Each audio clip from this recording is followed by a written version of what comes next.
But I do think the scenario of 3 SEC teams with 1 loss and no unbeaten SECs is the kind of plausible scenario that we're potentially facing this season. I don't dismiss it. I do not dismiss it.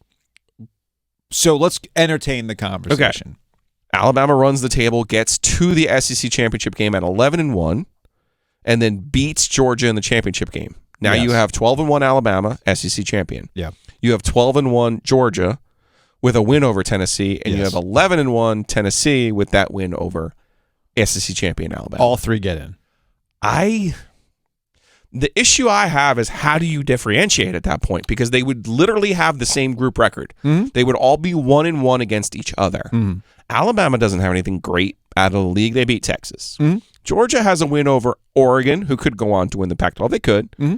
And Tennessee's best win out of the league is, Pitt. That's Narduzzi's music. Yeah. Their best win out of the league is over Pitt. Mm-hmm. So my question becomes, the real fly in the ointment for this, you would have Ohio State or the Ohio State-Michigan winner, right?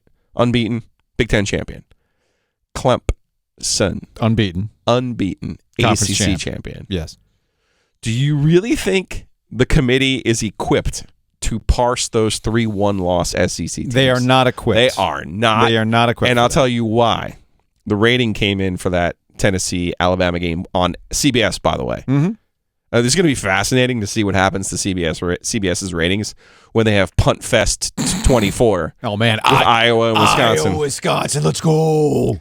There were more than 11 million viewers for the Alabama-Tennessee game. There's your on answer. Saturday. There's your 11 million. The reason why those 3 teams get in is because of the ratings. That's why they get in. Let's not act like the college football playoff isn't anything other than a television product. Well, and the college football playoff committee will work backwards to justify what they're going to do. Always keep an eye, and that's why I asked about the shows when those start up. The look-ins. November 1st. Thank you. November 1st. And okay. Then you have 5 Tuesdays. So keep an eye on those shows, and ultimately the Final Four is the only 4 that matters. We always do this thing where we see the first ranking and then we all freak out. How could they do this? And how could they do that? I mean, it's fine. Mission accomplished.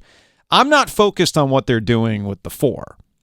I'm more focused on what happens with teams 15 through 25. That's the area that matters the most because that's what they'll do to justify. Yeah. That's where you'll see a Florida, a Mississippi State, an LSU. Yeah, because the biggest mistake that people make going forward is they get wrapped up in, college football fans get wrapped up in, what was the ranking of the team that you beat when you beat them? When you beat them. That doesn't matter. It does not matter in the end because you reevaluate just how good that team actually was at the end of the season, which is the one thing that the college football playoff, I think, does a decent enough job of. However, I still know they do shenanigans, and they will manipulate the back end of the top 25 to make sure that their metrics look good. And that's where the Clemson conundrum comes in. Yeah.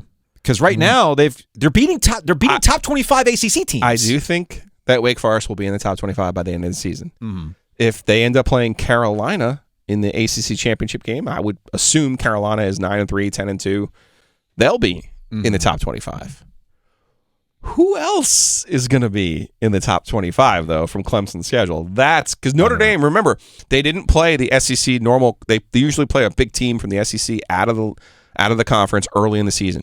They don't play that. They don't play that game in the years where they played Notre Dame. Yeah. So Notre Dame losing to. So how many different ways can Notre Dame screw the ACC? Is what this comes down to. How many different ways? Because here's Notre Dame, supposed to be Clemson's big win, and they're losing to Marshall, they're losing to Stanford. They're going to be like 5-7 by the end of the year, and you're not going to get credit for any of it. Yeah. So that's what this is. This always comes back to freaking Notre Dame. How can they screw the ACC? We have our answer. It's the OG. Alongside Joe Giglio, I'm Joe Ovies. I'm on board for SEC Armageddon.